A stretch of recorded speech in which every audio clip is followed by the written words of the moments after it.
ജിമ്മിൽ പോകുന്നു, പ്രോട്ടീൻ കഴിക്കുന്നു, പക്ഷേ ഈ നടുവേദന അല്ലെങ്കിൽ കഴുത്ത് വേദന ഇപ്പോഴും പ്രോബ്ലമായിട്ട് തോന്നുന്നുണ്ട്. അപ്പോൾ ശരിക്കും അങ്ങനെ വരുന്നുണ്ടെങ്കിൽ പ്രോബ്ലം പ്രോട്ടീൻ ഡെഫിഷ്യൻസിയുടെ അല്ല.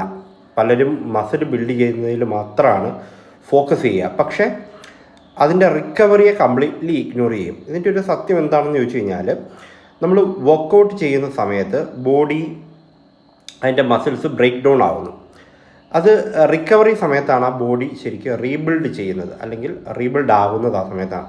അപ്പം നമുക്കൊരു ഉറക്കക്കുറവുണ്ട്, അല്ലെങ്കിൽ എക്സസൈസ് ഓവർ ട്രെയിൻ ചെയ്ത് കഴിഞ്ഞാൽ, സ്ട്രെസ് ഉണ്ടെങ്കിൽ, ഒരുപാട് നേരം ഇരിക്കുന്ന ജോലികൾ ചെയ്യുന്നുണ്ടെങ്കിൽ, നിങ്ങളുടെ മൂവ്മെൻറ്റ്സ് വളരെ കുറവാണെങ്കിൽ, ഇതൊക്കെ അങ്ങനെ ഉണ്ടെങ്കിൽ ഈ പെയിൻ വരാനുള്ള ചാൻസ് പിന്നെയും കൂടുതലായിരിക്കും, അല്ലെങ്കിൽ അത് വളരെ കൂടുതലായിരിക്കും. അപ്പോൾ അതിന് നമുക്ക് ചെയ്യാൻ പറ്റുന്ന ഒരു സിമ്പിളായിട്ടുള്ള ടിപ്പെന്ന് പറയുന്നത്, വർക്കൗട്ട് കഴിഞ്ഞ് ഒരു 5-10 മിനിറ്റ് കഴിഞ്ഞ് മാത്രമേ സ്ട്രെച്ചിങ്ങുകൾ ചെയ്യാവൂ.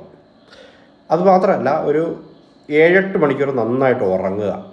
ഓക്കെ, നിങ്ങളുടെ മസിൽസ് ശരിക്കും പറഞ്ഞാൽ ജിമ്മിലല്ല, അത് ആ റെസ്റ്റിംഗ് പീരീഡിലാണ് റിപ്പയർ ആവുന്നതും ഡെവലപ്പ് ആവുന്നതും.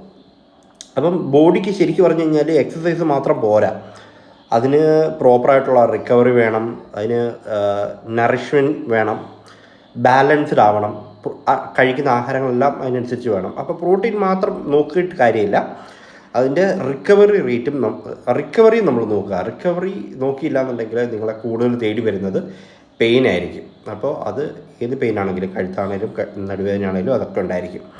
അപ്പോൾ താല്പര്യമുള്ള ആളുകൾക്ക് ഈ പേജ്, ഈ വീഡിയോ ഫോളോ ചെയ്യാം. നിങ്ങൾക്ക് എന്തെങ്കിലും സംശയങ്ങൾ കാര്യങ്ങളുണ്ടെങ്കിൽ കമൻറ്റ് ബോക്സിൽ രേഖപ്പെടുത്താം. അപ്പോൾ ശരി, നമുക്ക് മറ്റൊരു വീഡിയോയിൽ കാണാം. ബൈ.